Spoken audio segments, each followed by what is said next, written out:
Lifestyle on Wheels is brought to you by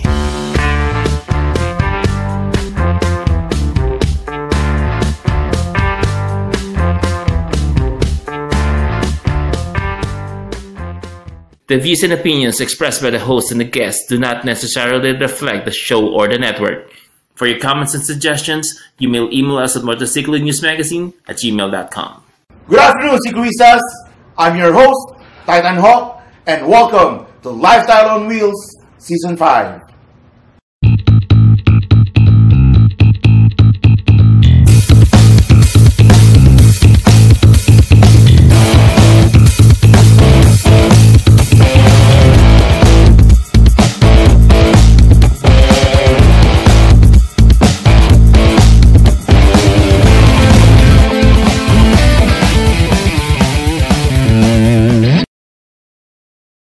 Welcome to our 5th season.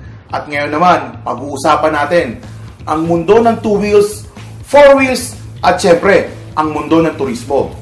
Ngayong 30 minutes sa episode na to, pag-uusapan natin news and events. Pumunta naman tayo sa Bicol, kung saan ginanap ang Kimco Amazing Tour. At syempre, hindi magpapahuli dyan ang Yamaha Motor Philippines, kung saan ginawa nila ang Yamaha Club President's Ride, kung saan pumunta sila sa Baguio at sa Sagada. At para naman sa ating Motorsiklo News, pag-uusapan naman natin ang Boss Ironman 2017 Challenge. Para sa ating mga Motourism dyan, ito na ang Ride-Along Motorcycle Tours. Pag-uusapan natin ang kanilang Baler Ride. And of course, i-introduce rin natin ang ating bagong segment dito lang sa Lifestyle on Wheels and first time on national TV. Kasama natin si Mr. Joey Storm Rivero. Ito ang Driven to Ride PH. Kaya mga siklista, motorista at carsiders, welcome sa Lifestyle on Wheels, your #1 lifestyle show on national TV.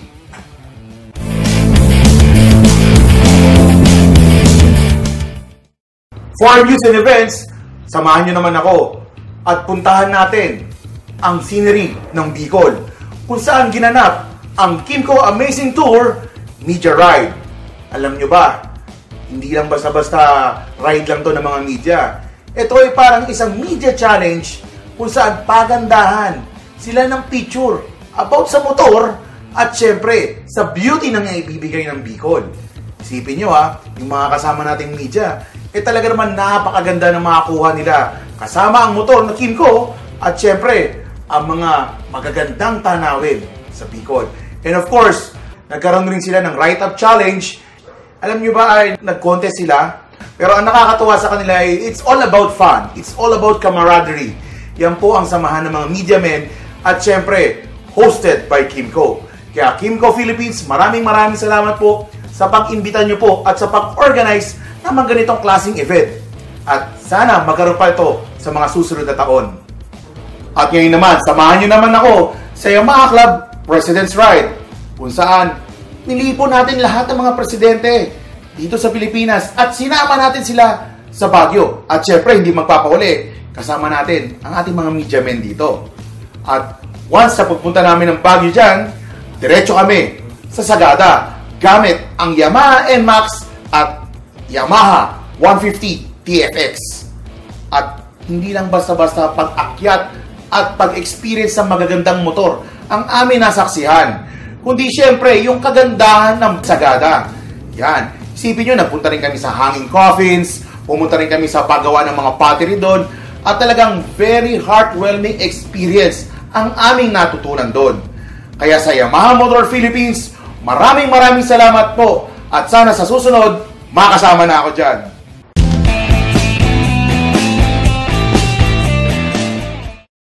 Mga motorista, excited na ba kayo? Syempre, ito na ang Motourism. Kasama natin ang Ride-Along Motorcycle Tours, sina Pat, Borge, at Ratsky. At ngayong hapong ito, i-feature namin sa inyo ang Baler. Kaya guys, take it away!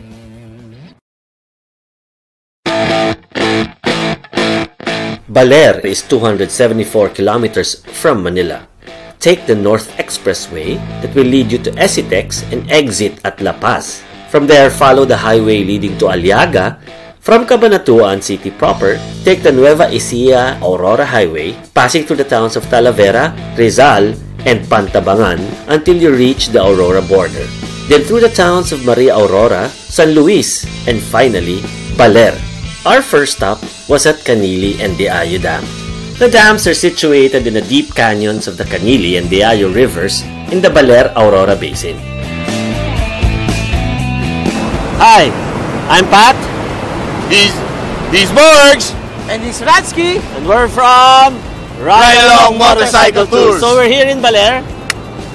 The guy that you see, yung kamay na yan, may import kami ngayon. So we're in Baler. Baler is 292 kilometers away from Manila, roughly 5, 6 to 7 hours, depende kung sino kasama mo. At ang nakikita nyo sa likod, alam mo, surfboards and dagat. Borch, anong gagawin natin dito? Maghanap tayo mga murang pagkainan.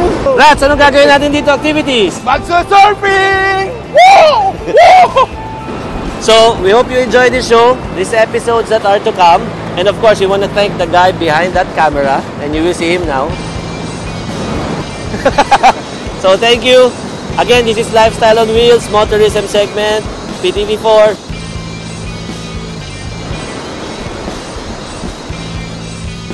This trip is a very special trip.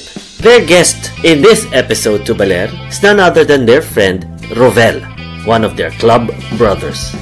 What I love most about this ride, is the company, of course, riding with these three great gentlemen, and the roads. Yung kalsada rito ay ibang klase dahil mukhang after many years na naayos siya. Ngayon sobrang ayos na siya, and we enjoyed the twisties. If you're a bike rider, you'll have to try this trail. After 5 hours of riding, the first thing we needed to do was to have lunch. And we had lunch at the rolling stores. Lunchtime tayo ngayon dito sa Andes Category sa Baler. Around 1 p.m. So, ito yung mga dito sa... Marami silang menu. Ito, may chungkwale, sinigang na tuna, tortang talong, dinuguan, papaitan,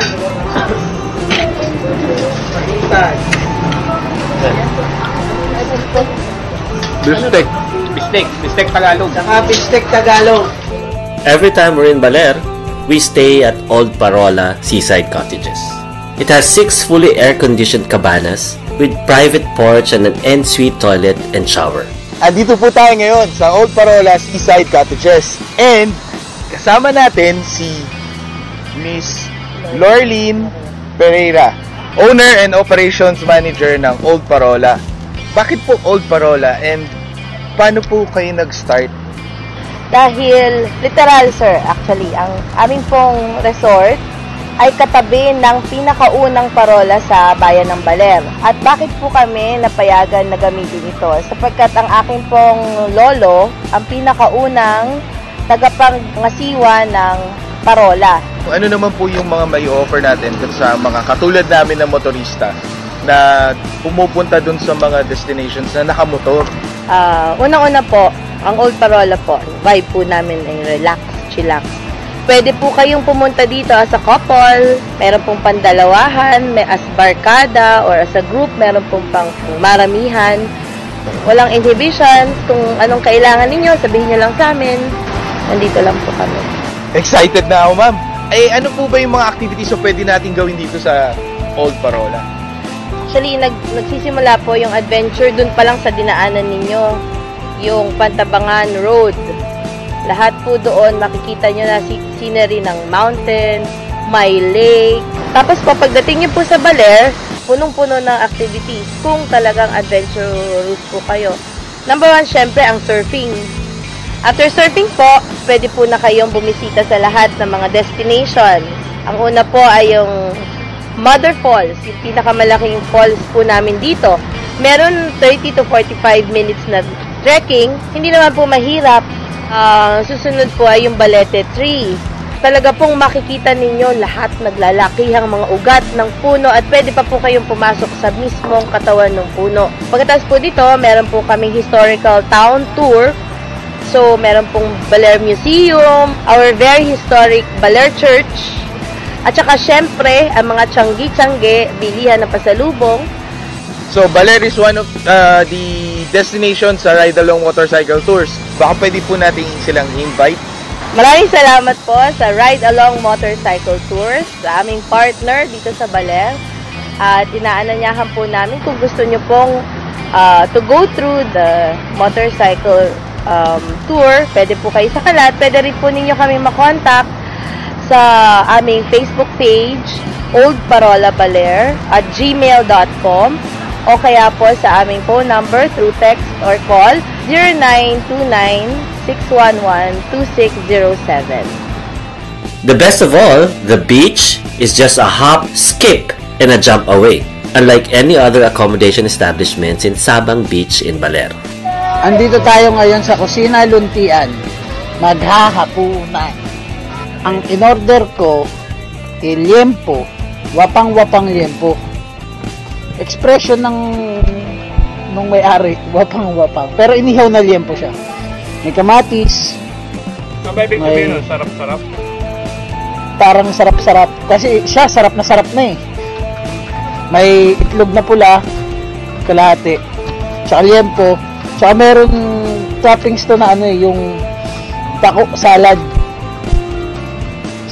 So, titikman na natin to bago pa mahuli ang lahat. Kusina Luntian is a rustic restaurant enjoying raving reviews. Their menu is written on a surfboard. They use charcoal to cook. The seats and tables are made of bamboo. And definitely the food was good. You have got to drop by Kusina Luntian. Our Baler adventure continues. Let's ride!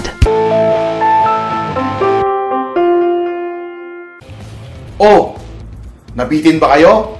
I'm sure nabitin kayo. Kaya huwag kayo mag-alala. Next week, kasama pa rin ang Ride-Along Motorcycle Tours. Ipapakita pa rin natin sa inyo ang kagandahan ng Baler. At maraming salamat po sa pag-stay nyo po dito sa aming show. At magkita-kita tayo ulit next week dito lang sa Lifestyle on Wheels every Saturday, 2:30 in the afternoon, only here in People's Television Network. And right now, we would like to thank the following.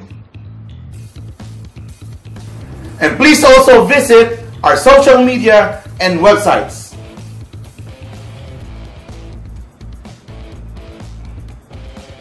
And if you have suggestions and comments, huwag kayong mag-atubili. Mag-email lang kayo sa Motorsiklo News Magazine at gmail.com. Mga siklista, carsiders, and motorista, this is Lifestyle on Wheels, your #1 lifestyle show on local TV. See you next week! Ay! Oh, tama, go!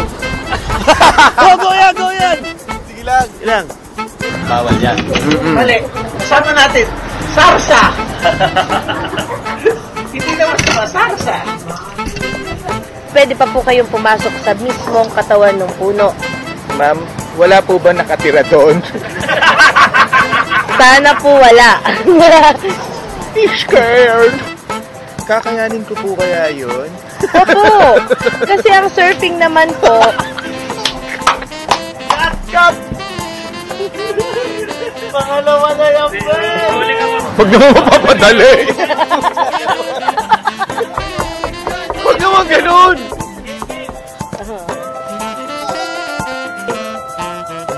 Oh, mga motorism!